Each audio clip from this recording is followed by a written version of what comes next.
or Eastern Tennessee. Okay.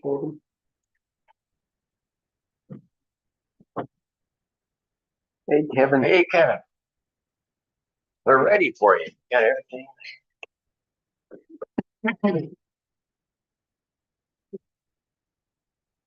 Thanks for coming. Kevin, this is a 2-bottle. Yeah, better not be. Oh, hi.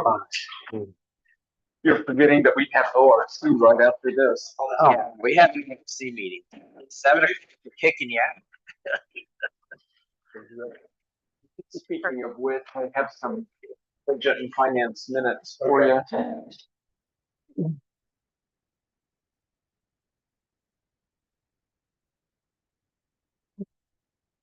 We record them. Kevin, give me a moment. Get ready, okay? David's about 3 minutes away.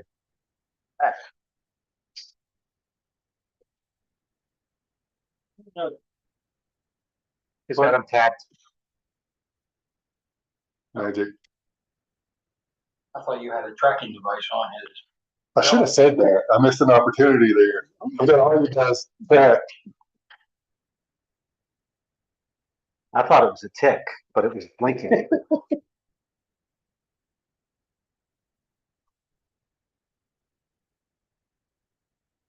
Bear things. Bear tags.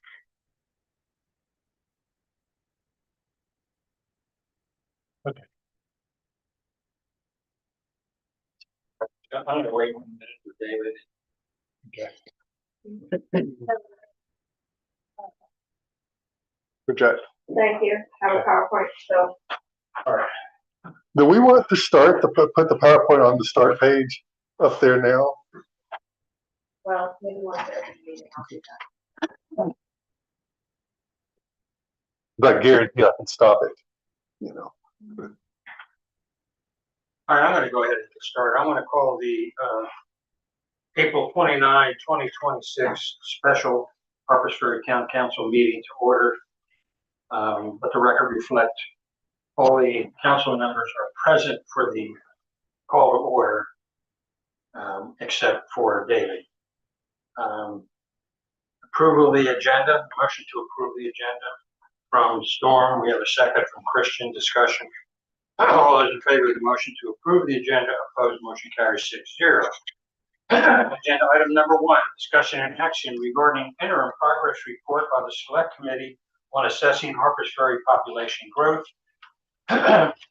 Chair is going to turn this over to our distinguished special group, Amanda, Paul, and Mike, for this presentation. I don't know how you all want to work it, Paul. Sure. But if it would be easier, you can drag your chairs up here if you want. Okay, I think we'll be fine, Here. but we may make an adjustment, but we should be fine. Thank Okay, you. just let that available. So Super. let me relinquish the chair to somebody. Do they need mic? Oh, yeah, sorry. There.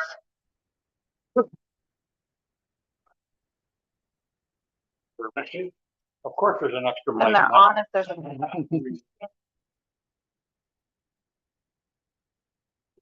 Have to return it.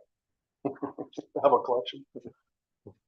Yeah, well, good afternoon, and thank you all for being here today. We'll jump into the presentation in a minute. I believe everyone here knows everyone, but just for the record, very quick introductions. I'm Paul Mayhew. I am, by luck of the draw, the chair of our committee, and really want to thank you all for the opportunity to do this important work. And it's been a pleasure working with Mike and Amanda, who can introduce themselves momentarily. But I've been a 21-year resident of Harpers Ferry. I raised my son here, which was a grand experience, and moving here is one of the best choices of my life.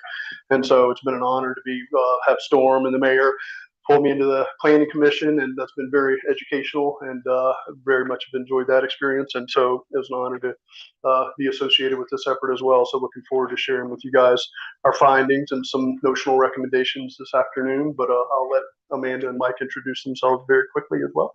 I'm Amanda McDaniel. I've lived in Harpers Ferry the majority of my life. I'm currently on Fillmore Street, and I have 2 kids that are living here, growing up here like I did, and I really love Harpers Ferry a lot, which motivates me to be here because I think we want to make sure that it's a great place for a very long time, as it is now. Okay, thank you. I'm Mike Rock. I'm here with my wife 6 years ago, so we could be near our son, who was a lawyer in Leesburg, and we didn't want to live in Leesburg. And we love it here. Thanks, Mike. Thanks to all three of you. Certainly, pleasure. And then if you don't mind projecting our first slide, that would be wonderful. Here it goes. So if we have popcorn. There is some candy in the center of the table. It is fresh, so have at it. Oh, look at that. Wow, I like this presentation. Yes, I don't think we've ever had that. It's not a gift. It's part of the attraction to Harper's Ferry. Indeed. Harper's Ferry, Chocolate Town. That's in the recommendation list, possibly. We'll see.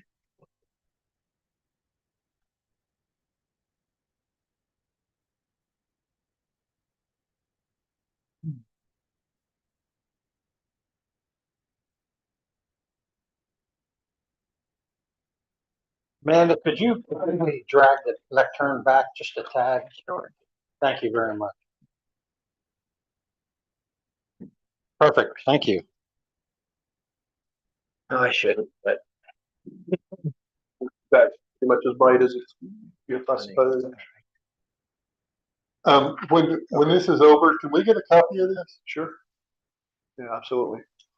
I'm good if everybody else is good with this. Yeah. Can see that, Farrah? Great. All right. Well, again, good evening and thanks again for your time and for allowing us the opportunity to put this together and to continue working on this in the coming months. But as labeled here, we have some assessment recommendations for our population stabilization and recovery. Perhaps more important is where we say it's a data-driven roadmap for the town council. And by data-driven, as you'll hear from Mike soon enough, we have quite a bit of data that we're trying to use to support any of our assertions or ideas or findings or recommendations. That also means, more importantly, that we're also being as neutral and unbiased about everything that we're doing here.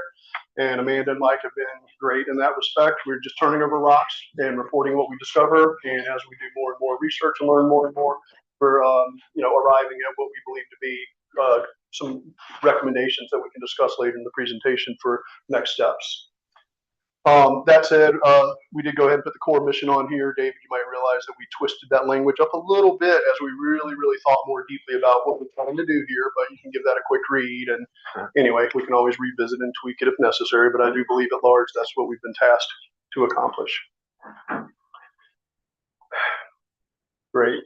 Jesse, if you don't mind bouncing to slide 2.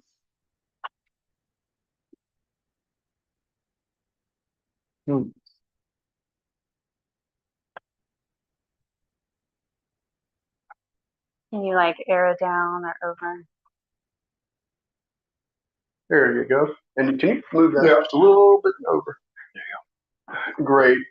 So just to kick us off, I think we all know without even looking at the slide or even talking about it, Harper's Ferry is in fact very unique. That's why I think we have this committee in the first place, because we know that we have a very unique community with unique challenges. But net is what's projected here is that the West Virginia population is inherently declining at about 1.5% every year for the last 5 years, whereas Jefferson County has been increasing at a 9.4% increase over that same time frame. If you see the 3 sub-bullets at the bottom, you can see our anecdotal assumption that the population in Jefferson counties at large may be driven by lower housing prices and proximity to the DC job market. And I believe remote work obviously speaks to a lot of the houses we see being built in other parts of the county. The observation is growth is not mirrored in Harper's Ferry, and the implication is that we are in fact an outlier. And local growth trends and might have unique contributing factors to population decline that we should all consider.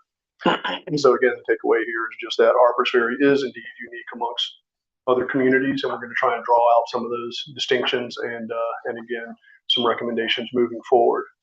So with that said, Jesse, and I'm going to hand the baton over to Mike, who is our resident statistician and then some, to kind of describe a number of facts, among others, that we walked through to get us where we are today. Mike, if you want to overview our approach here. Okay, great. So as we started our work, we said, what do we need to do? And we started by collecting data on long-run population trend in Harper's Ferry from 1900 to the present. We also collected population trends in about 15 other similarly placed towns, including Bolivar and Sharpsburg. And as you note there, the population has been declining about 1.2% per year in Harpers Ferry since 1960, while it's been declining by 0.5% in Sharpsburg and rising by 0.8% in Bolivar. So one question is, what is Bolivar doing right, and why is that happening? In addition to that, Lynn Pechakunas was kind enough to provide a copy of her 2023 housing stock study. And if you haven't read it, please do. It's chock-a-block full of very good information. There was several people said to me that they thought that this thing might be biased. There ain't no bias in it. It's a really good study. And we compared her findings on short-term rentals with a study of short-term rentals based on business licenses done by Zach Morse since 2021, and we compared the findings, and they're basically the same. There's a little difference of 1 or 2. Both of them have short-term rentals in the 2023 period around 25. Then we reviewed the academic literature on the determinations of long-run population in towns and cities. We collected a whole bunch of stuff. Some of it wasn't very good. There were 2 studies that were terrific for us. And in both of those studies, or in each of them, 2 variables loomed large. One was the loss of dominant employers, and the second was the rise of short-term rentals. You can see the sources for both of those studies, and if you want copies of them, we can give them to you. In addition to that, we reviewed the literature on social capital to assess whether it might be appropriate for the town council to approve a benchmark social capital study for Harpers Ferry. And Amanda will talk about that later in our presentation. Next slide, please. Here's the long-run population decline in Harpers Ferry from 1900 to 2025. Don't know what the spike is around 1950, but from 1950 onwards, you can see a pretty precipitous decline. And it's been declining since 1960 at 1.2% per year. And that's how we got to a population of 269. Okay, next slide, please. So then we said to ourselves, okay, can we think about how we might explain the long-run decline in Harpers Ferry's population based on the academic literature on the one hand, and what the 3 of us knew about Harpers Ferry on the other hand. So we put together a kind of longish list of things. And as this says, this is an interim report. We found it important to present all possible contributing factors, even if we couldn't quantify them. And we're open to suggestions to look at other factors. Next slide, please. So here are the 1, 2, 3, 4, 5 factors that we focused on to explain population decline. One is the industrial collapse in the 1860s. Destruction of the armory, population never recovered from freeboard levels. Cotton Mill closed in 1889, the amusement park closed in 1909, and there were 2 devastating floods, one in 1924 and another in 1926. And as you'll see in a slide or 2, we had a way of quantifying this as an independent variable in a multiple regression equation to, more than you need to know. Storm College closed in 1955. And although we don't have itemized census data, there is no doubt that the loss of a major employer led to a loss in population, and it shows up very clearly in a graph that you'll see in a minute. Short-term rentals. Harpers Ferry has experienced a substantial rise in them. Prior to the rise of online VRBO and Airbnb, Deb and Patty put their heads together and came up with a list of short-term rentals before that. And their number was roughly 15. That number rose to 27 in 2023 and 30 in 2025. So it's doubled.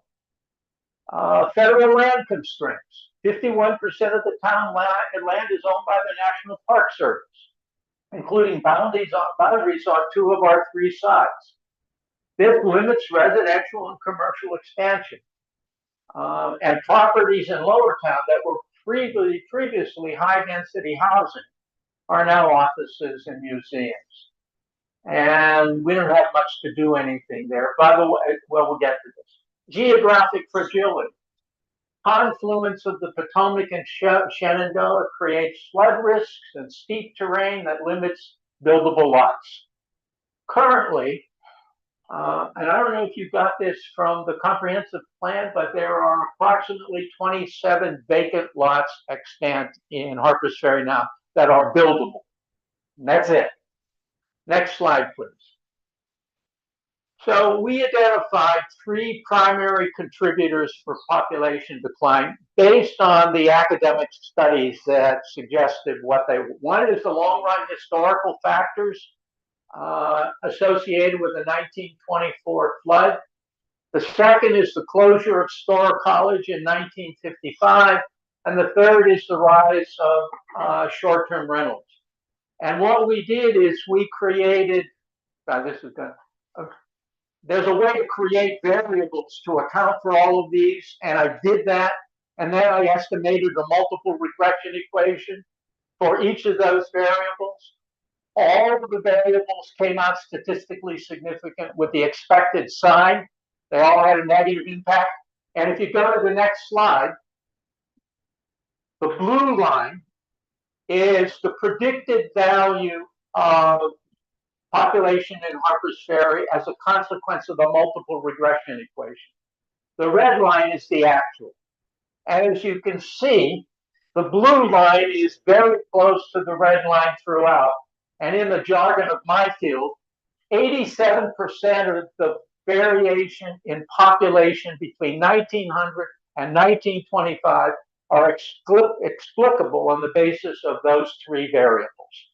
So we now know why the population has declined. The 1924 flood and what occurred beforehand, you can see the big drop around, this is where Storer closed, right? This is the big drop in actual, this is the big drop in predicted. And here's the drop in predicted associated with short-term rentals. So we now know what's causing this. Okay, next slide. The next thing we did is, can we do something around projecting what population might be in the future? Now, the right way to do this is you should get age structure of the population. You should develop estimates of births and deaths and in and out migration. We don't have any of that data, and my view is sample size is probably too small to play that game. So what we did is we said, well, let's look around us and see what's going on. So if the population were to grow at the average annual rate of Jefferson County between 2025, that's 1.3% a year, the population in 2060 would be 409. If the population grows at the average annual rate of Bolivar since 1960, which is 0.8% per year, it would be 339. If our population continues to decline at 1.2% per year, we'd be down to 170. And then we got the dismal one. Our short-term rentals since 2021 have been growing at 14.8% per year. If that were to continue in any way, shape, or form, we would have a population in 2060 of 5. Now, you may think that's frivolous, and in some degree it is. But we did some searching of short-term rentals and vacation rentals in a whole bunch of other places. There are a number of towns mostly tourist towns, some on the beach, where 90% of the population, 90% of the housing is in vacation rentals. In Martha's Vineyards, it's 63%. In Key West, it's 65%. If it was 60% here, there'd be 90 houses that would be short-term rentals out of our 155. Was it 60 or 90? It would be 90. 60% of 155 is 90. All right, so if you go to the next slide, here's the notional results, right? The green line is if we grew at the rate that Jefferson County is growing. And I think there's good reason to believe that Jefferson County is going to be the new hub for Leesburg and Frederick because housing is cheaper. And so far, we haven't been able to capture any of that. Can we? I don't know. The blue line is if we just grew at the rate that Oliver did, we'd have a lot more people. The red line is what would happen if we continue to decline at 1.2% a year. And the oval line at the bottom is where we collapse in terms of a permanent population and we become dominated by vacation rentals. And that may not be far-fetched.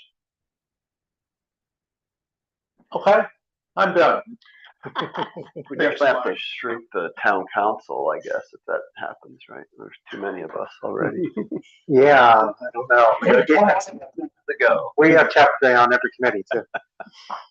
So, thanks, Mike. So obviously that gives us the long-term picture and implications of more recent term in time in terms of why our population is as it is and what it is. And so Amanda's gonna give us a quick overview of a couple of key things, and one that we want to further discuss and further explore in the coming weeks. Certainly one of those is related to short-term rentals, so we'll touch on that.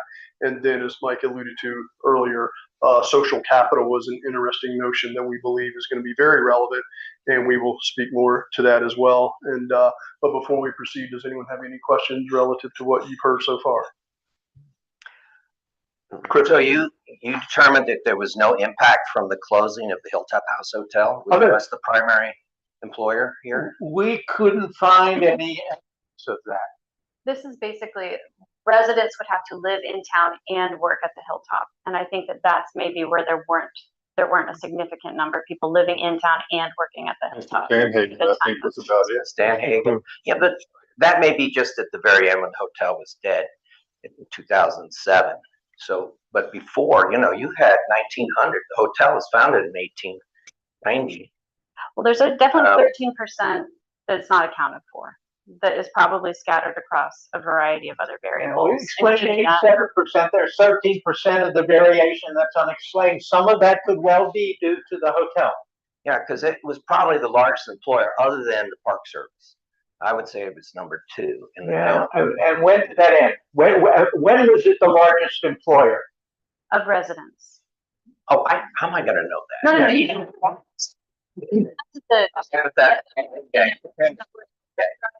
Yeah. And then the second question I had has to do with vacation homes or people who have second homes. We're going to talk about that. Yeah. But you didn't. Yeah. Is no impact?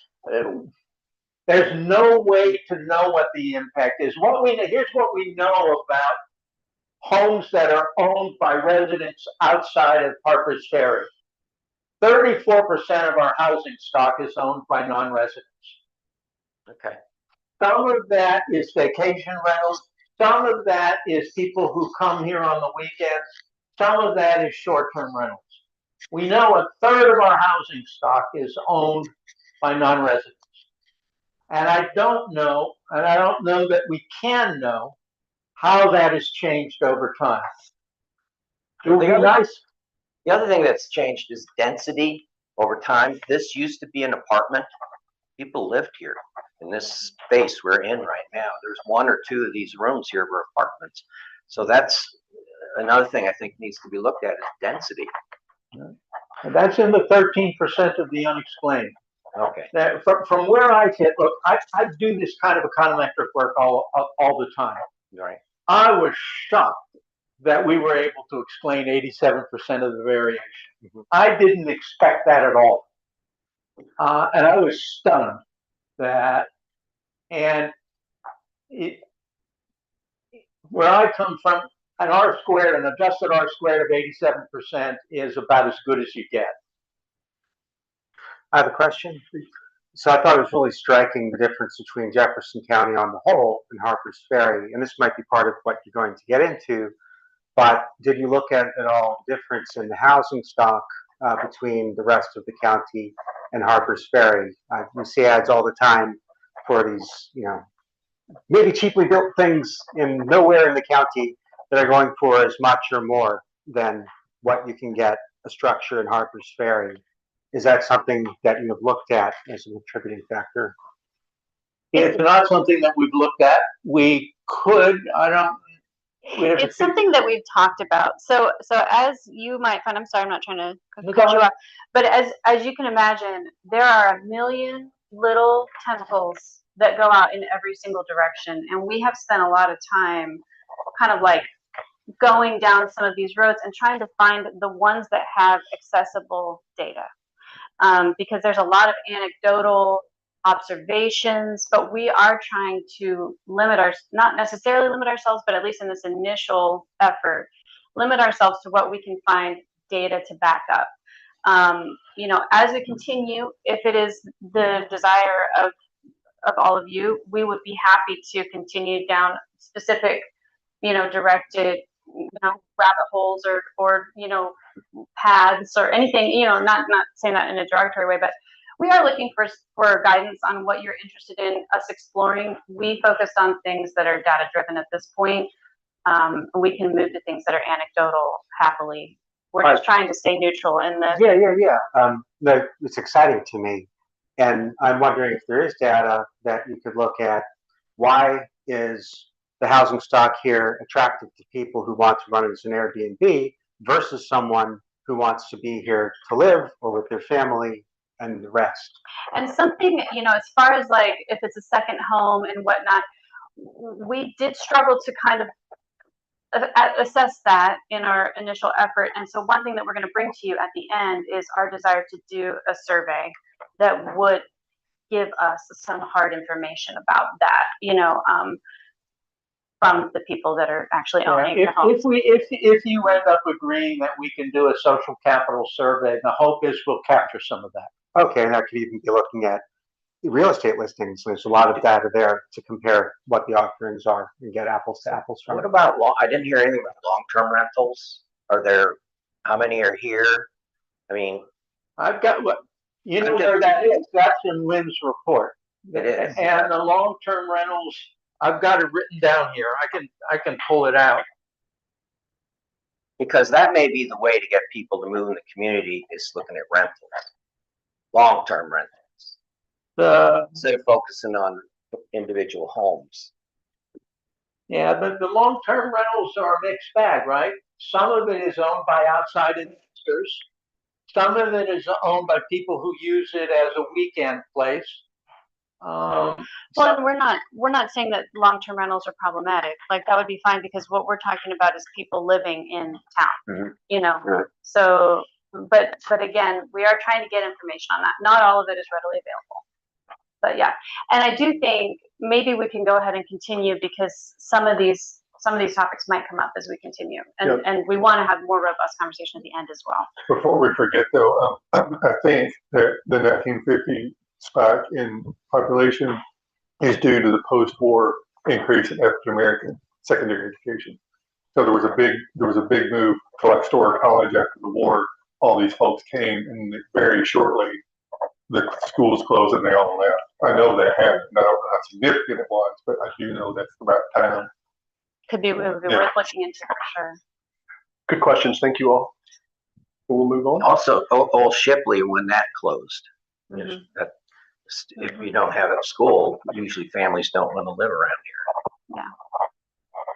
So, when we're talking about short-term rentals, obviously, that's something that we want to treat with great care because, we're talking about livelihoods, we're talking about investments, and so, we're again using data to guide our conversation here.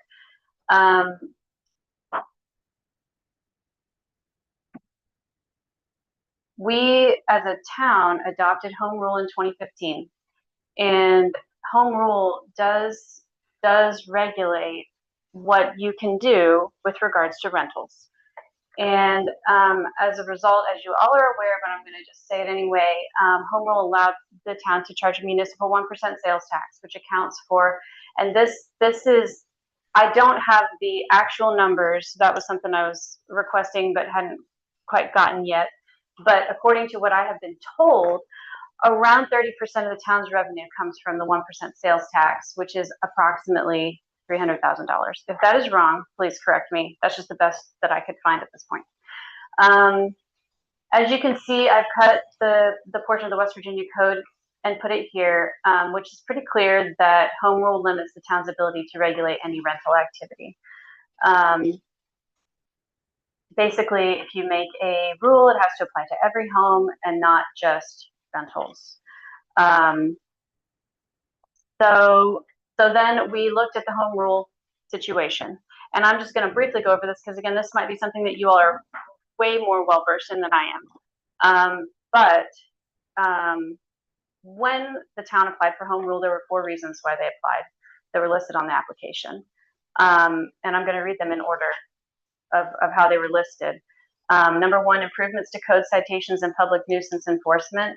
Number 2, improvements to the process for addressing blighted properties. Number 3, municipal authority to dispose of property without auction. And number 4, authority to enact municipal sales tax of 1% with a reduction in municipal business and occupation tax. So I do have a couple of questions related to this that maybe you all would have more light to shed on, not necessarily here, but as we go forward.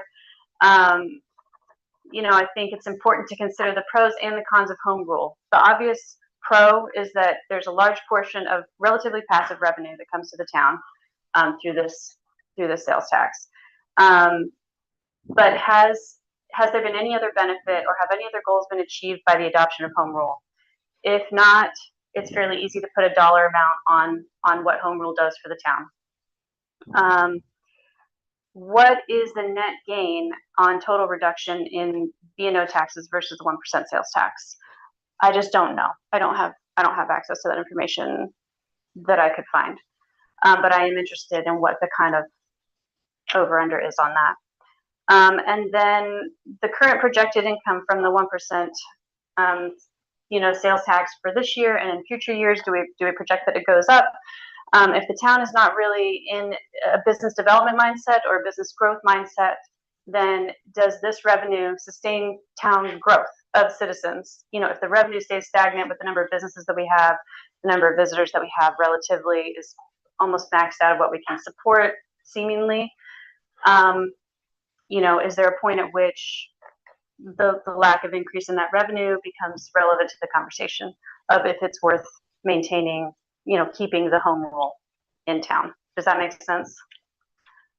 Say that again. You're saying, like, at some point we're gonna kind of reach a point where I'm just saying, the revenue is from businesses, right? And if the town is not really doing any business development or trying to increase any business, but the cost to have a larger population in town may go up, does that revenue sustain the growth that the town is wanting? It might. I'm just asking a question. Well, yeah, Yeah. that's the thing is, but if the hotel comes in, it changes dramatically. Of course, yeah. Dramatically. Yep, and that's again, I'm just posing questions. I don't have answers to that. Okay, can we go to the next slide? We think that it's worth putting a little bit of effort, into, because I have heard, I think everybody hears conversations around short-term rentals. I think that it is worth establishing, basically what the cost is to the town and what the benefit is to the town, because they're obviously both. And based on the goals of the town, it should be easy to determine what the best pathway forward is. I think that this information is pretty important. We recommend that the council further explore the economic benefit and cost of short-term rentals. We talked about the $300,000 per year. The cost of the loss in permanent residents should also be established so that accurate decisions can be made. There was an interesting study, which again, we're happy to provide you with all of these documents for your review. It is very interesting, where they are assessing, other costs. We're not just talking about dollars that are immediately coming in the door. We're talking about volunteering. We're talking about community engagement. We're talking about, money spent in the community. It's just all considerations. We are going to have a meeting on May 12th with the attorney just to discuss some of these points about how people handle STRs in a sustainable way. Yeah, thanks. Hey, real quick, just so that May 12th is obviously 2 weeks away, basically, or whatever it is. So we're compiling our own list of questions, but as we have this discussion, you guys are going to generate your own. So perhaps one of you guys could corral your questions and shoot them over to us for inclusion in that discussion. Also, I think when we you talk a lot about short-term rentals, it sounds like that's the target. But have you determined how many are owned by local people, residents? Yeah, it's in Lynn's study. Yep. all there. Yeah, I mean, I'm a short-term rental owner, and I live here. I'm here working in the town. I'm doing stuff. I mean, I'm just saying, it's like you're looking at them as if they're outsiders. Well, there are in Lynn's study, there are roughly 27 short-term rentals. Right. Of those 27, 11 are owned by outsiders. The rest are owned by residents. Yeah. And you know why? Because we see the positive about this town. Well, I don't think, I don't think it's an attack. I mean, these are math-based questions that deserve to be asked and answered.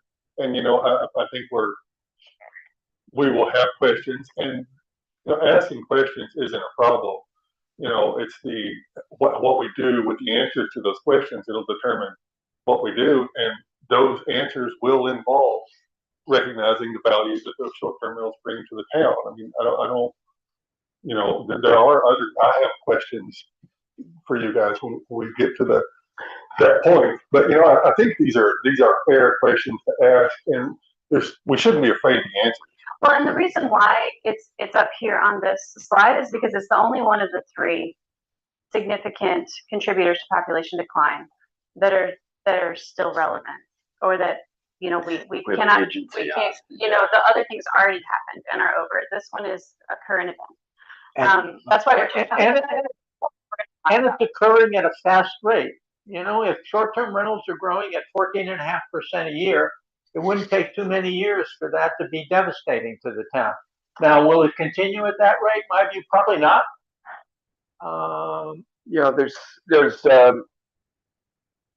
some talk about reaching the peak of that market or having passed it already.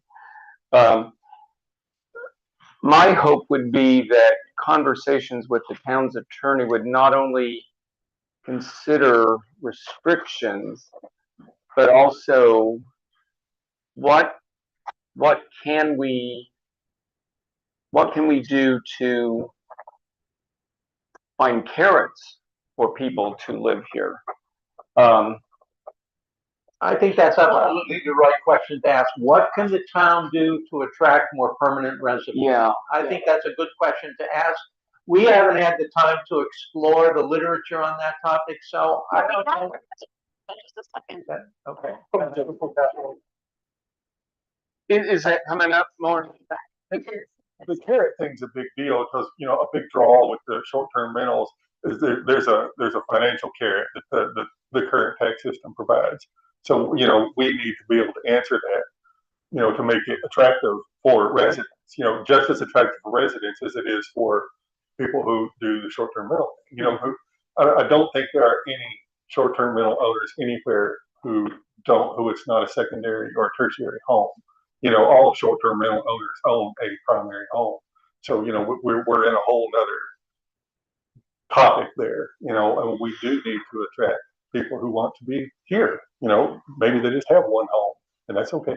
Well, and we're not saying that they're all negative impacts. I mean, obviously when people come in, something that we also talk a lot about in town is blighted properties. And when people come in and buy a home and put money into it and fix it up, I mean, obviously that's a good thing. There are, and the revenue is a very, very significant good thing. We're only just saying the way to make any good decision is to have all of the cards on the table and then look at it and say, oh yeah, actually we're doing this right. Or we can tweak it. You know, that's really our intention here. It's not to paint SDRs in it. Yeah, and I think the short-term rental, you need to look at what these visitors do when they're here. And most of them stay in town and they eat here and they visit the park, of course, and, they go to the shops. I mean, there's a lot of revenue, sales tax revenue that they're. Well, I'm thinking of even beyond that, Christian, that having Redlands report and to me, one of the big messages was that there was an awful lot of vacant houses here that are not short-term rentals. And, you can look at many of those through the years. Those are the houses that are falling apart. Some of them have already been torn down, and they were contributing residences. Yeah. We will. I mean, again, like it might be best to just talk about this. Yeah, if I can ask one data question, like it sounds like we have a pretty good fix that there are 27 to 30 short-term rentals. Is there an accurate or close number of the number of non-occupied properties, whether it's vacant or not resident? There was in Lynn's report. There is in Lynn's report. Let's see if I can find It it. comes down to, is short-term rental a cause or a symptom? I don't know the answer. I mean, it's a very complicated. 22% of the houses, Lynn says, are empty. That's a lot of houses. We got 155, 22% of 155 is a lot. And what was the percentage for the short-term rentals? It's closer. 34. What do we got here? It's 26 divided by 155. Oh, I'm too tired for that math. It's a little higher. 20%-ish. It's closer to 25%. The other thing is I walk around here a lot. If you walk down Fillmore, David knows this. There are a bunch of houses there being rehabbed. There are 4 of them. I'll give you another example. My neighborhood. There are 4 empty houses in my neighborhood. 2 of them are owned by Mike and Donna. They just bought 2 houses because they didn't want anybody else to be there. And then there is a house over. Christy and Robert own 2 houses, and one is a dance floor, right? And then across the street from me is a neighbor who bought the house for his daughter so she could go to Shepherd College, and she's now living in the dorm. That house has sat empty for the 6 years that we've lived here. They come here once every 6 months for a day. So, just in my little neighborhood, there are 4 of these things. So there's a lot. What that leads me to is it may be time to update Lynn's study. And that's part of what we want to do with our survey. Yep. And also, we're going to be talking about other ways to increase the housing inventory. Because that's really, what we're trying to do, and that's just a recommendation that we're making at the end, where we need a little bit more, of your blessing on that. Yeah, I'd definitely like to hear more, and then we can discuss more. Yeah. Can we go to the next slide? Okay, and I also want to say there's also B&Bs. Like I'm a B&B. I live in a short-term rental. Yeah. Half my house is a short-term rental, half the house is a resident. Yeah. So you got to look at those even differently. Yeah. We are going to try. That is the point of the social capital survey, and we're going to try to get to the bottom of all of these questions that you have. That is our intention. Okay, so I do want to talk about social capital, because as we were coming across this, we were trying to talk about okay, well, let's just say the home rule is what it is, and we decide to keep home rule as it is, and we don't make any changes to that, which means we cannot change any of our rules about short-term rentals. What are the other things that we can control besides that might entice people to want to live in Harpers Ferry?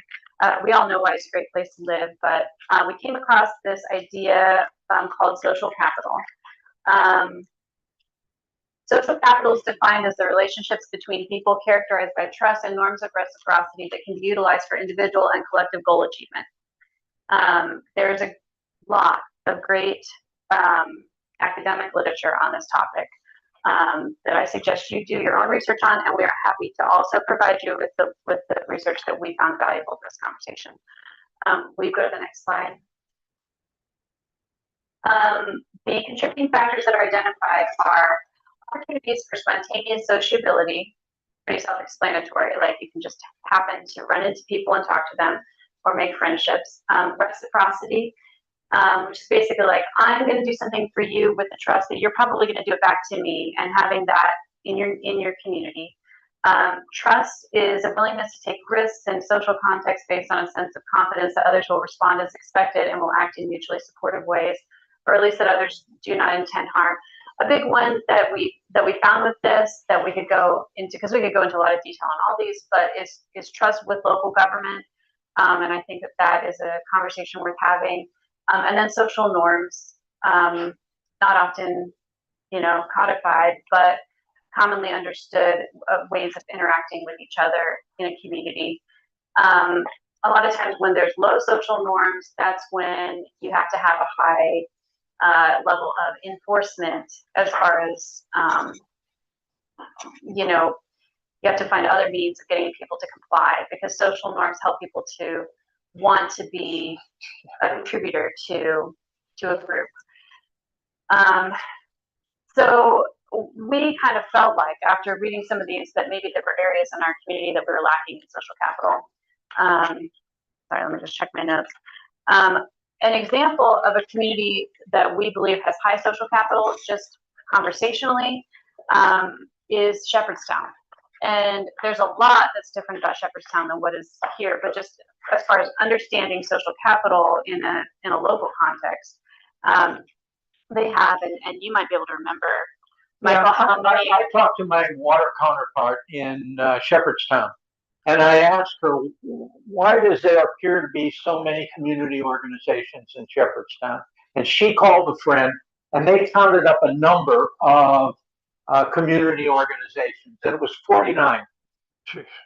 All right, and I tried to, I didn't get very far, to figure out what we have here, and I came up with somewhere between 5 and 7, or maybe 8 or 9.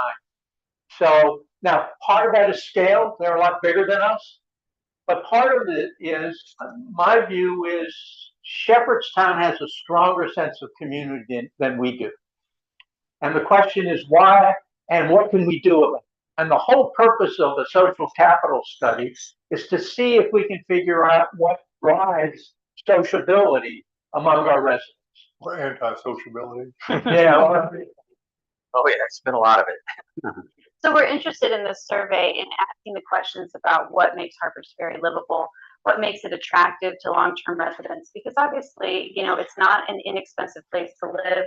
There are limiting factors, for people choosing to come here, and a lot of times those are overcome by an enticing social capital environment in a community.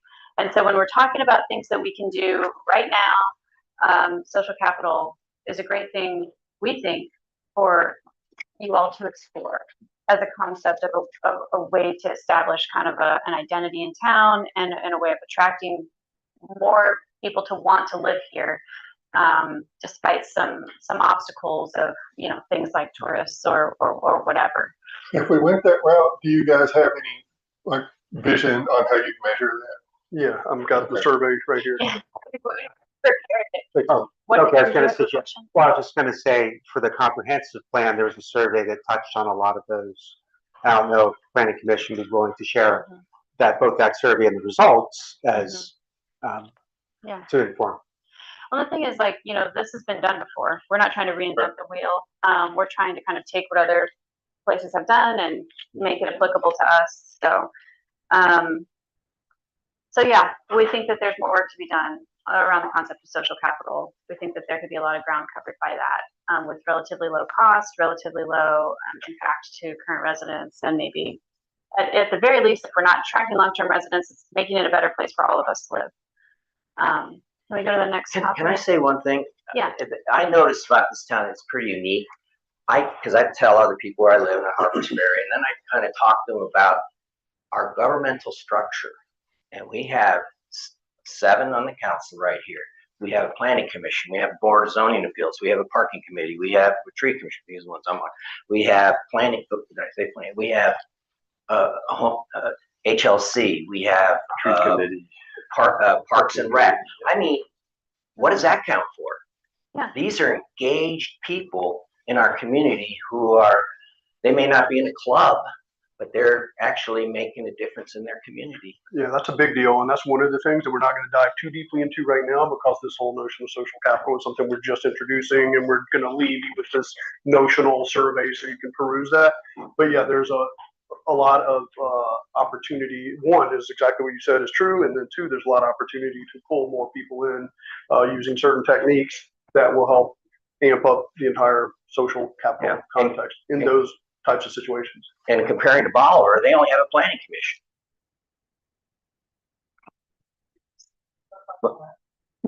Yeah. Okay, sorry, that's 2.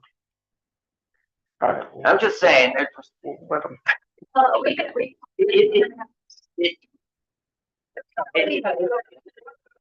The town is having, one of the problems the town is having, Chris, is filling all of these committees. If you go on, no, it's pretty full right now. well, but it hasn't been over the last 6 years. There have been periods of time in which, I do think, I don't actually think this is super relevant to this, because that's only one component of social capital. There's a lot of other elements, such as spontaneous sociability, you know, Community. neighborly relationships. I mean, these are the kinds of things we're trying to facilitate, and volunteerism is one component of that, and we are pretty good at that one. Yeah, for and sure. I think you'll see, obviously we don't have time to go deep diving into this right now, but like I said, I'll leave this behind with you guys to take home. But once you actually kind of give this a quick look, you'll see the multiple components. I think there are 11 sections in the survey itself that are in their own categories, obviously with multiple questions for each. But anyway, I think it's going to touch on and cover a lot of the ideas that you're bringing up. Is IOC at 7 o'clock?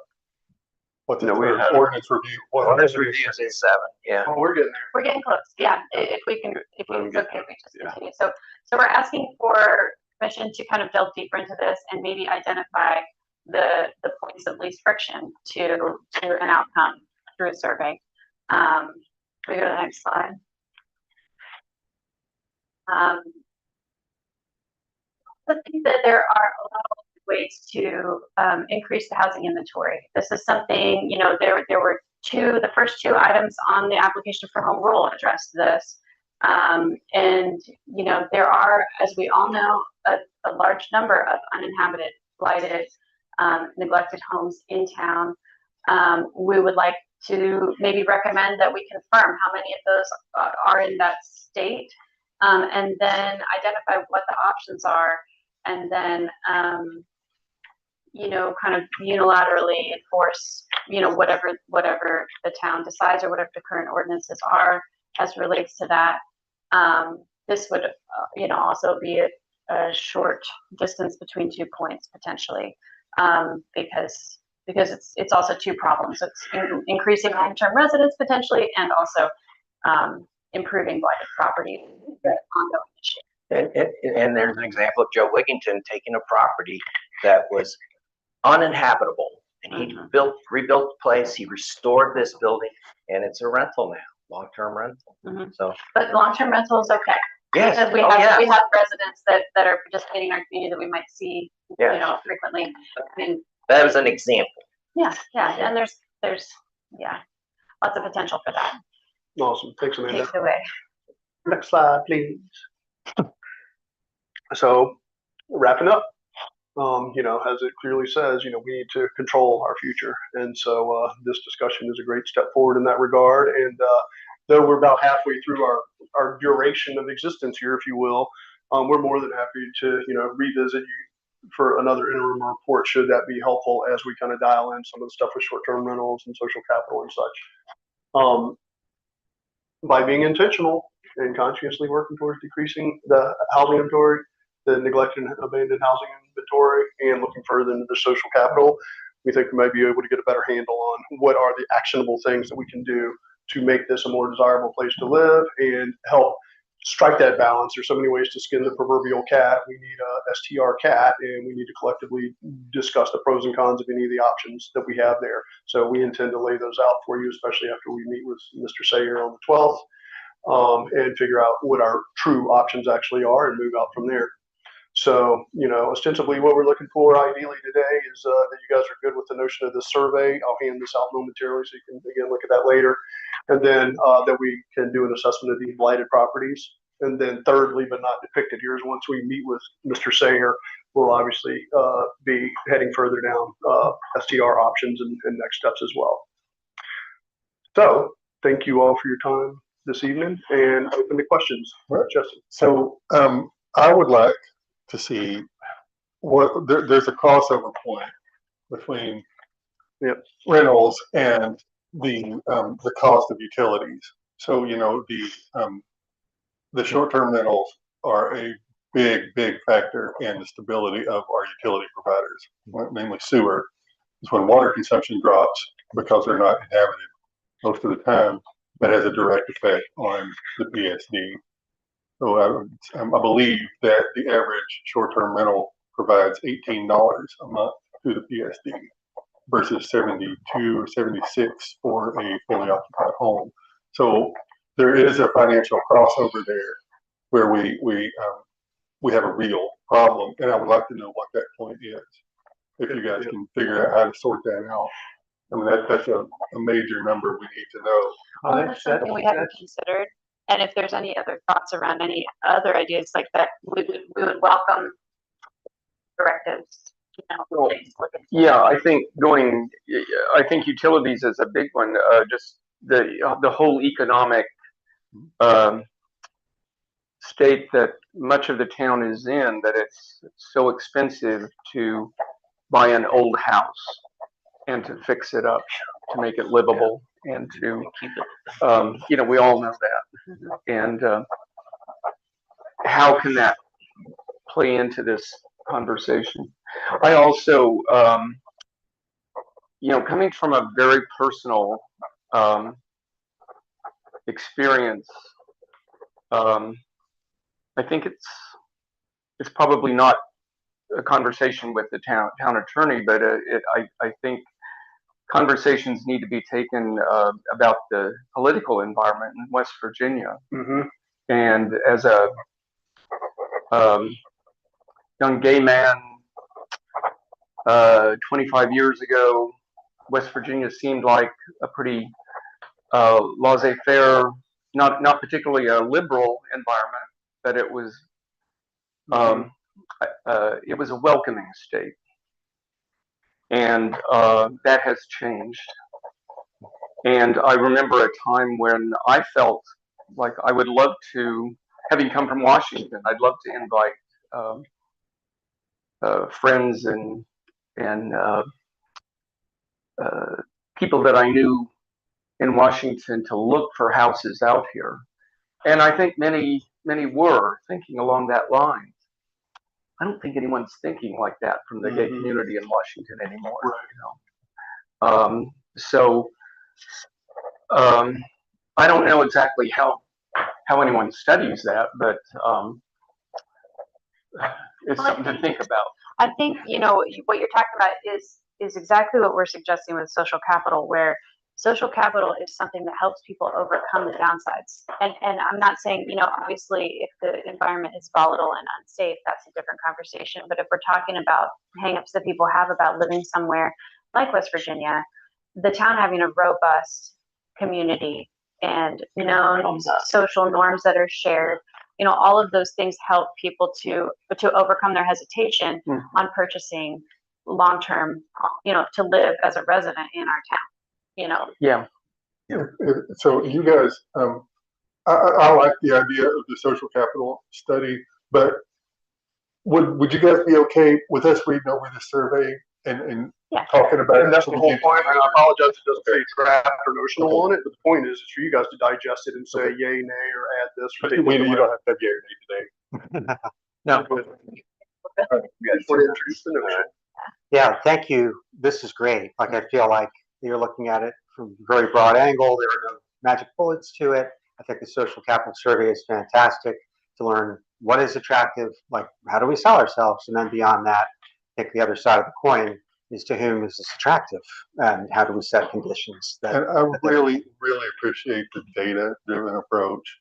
I mean, the anecdotes are good, but the data, we can make decisions on that, and that's a big, big deal. Thank you, guys.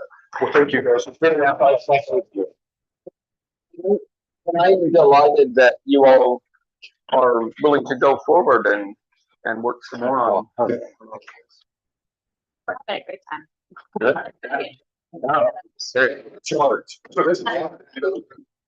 right, let me listen to Mike talk about econometrics all day long. make a couple, closing comments, if I may. Turn the lights on. Or do you want to stay in the dark? Well, we can stay in the dark if you want, but. Yeah, you can turn that on as we go like this. I'm not too sure, and I attended a couple of their meetings in here, and I asked Amanda, and Paul, and Mike, they're talking about social capital. I said, what the hell is social capital? And then she read me the definition, and I still don't understand it, but I have a pretty good idea. And with that said, I think Amanda and Paul and Mike, I think as I understand social capital in my mind, the three of you epitomize social capital.